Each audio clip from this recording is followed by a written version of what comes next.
Name's Shaun Rehn. Been on this property, 70 acres for just on 20 years. Everything that you're actually looking at now has just been cattle paddock, and cattle had free access to all the waterways on the whole property until Rouse came in and offered to fence them off and with reforest now do some plantings.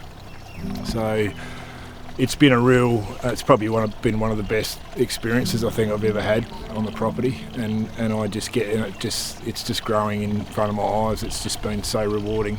This patch here that you see here, what we did is a negotiation with Rouse that they got me an excavator for a week, and I worked with a hydrologist, Gavin, who's part of the uni, but with Rouse, does a lot of work with Rouse, and he helped plan what we thought was a silt pond.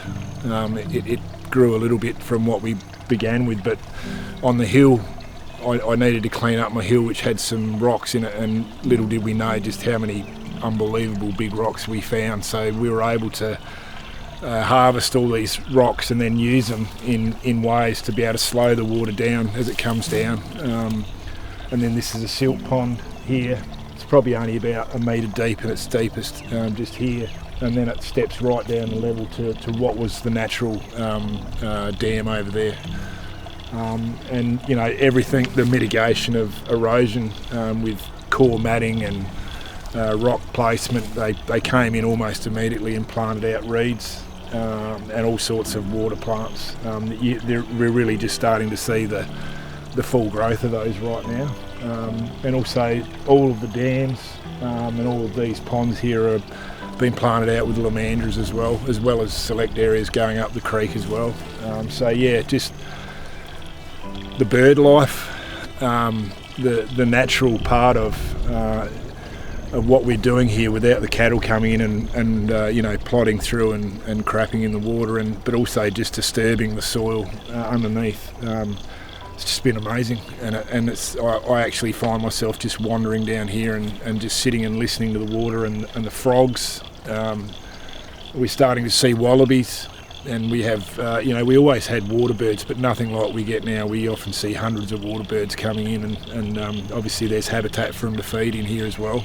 Well, because we're in catchment, we're an Emigrant Creek catchment, I was always nervous in actually allowing Rouse to do anything on here, because I'd heard a lot of things early in the piece that you lose control.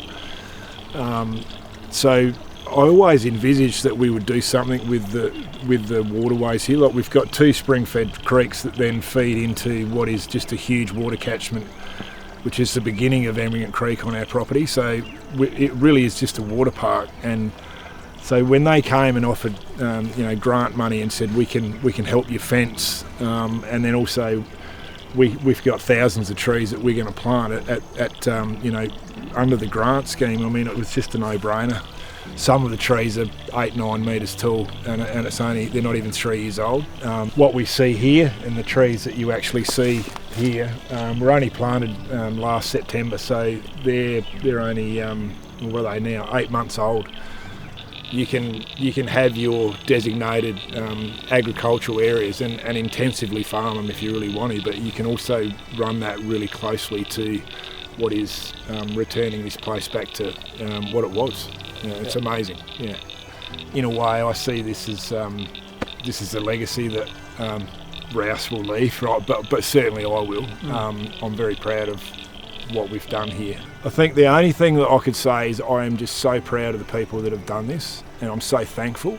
And I'd encourage any landholders who have ever thought about doing this, don't hesitate.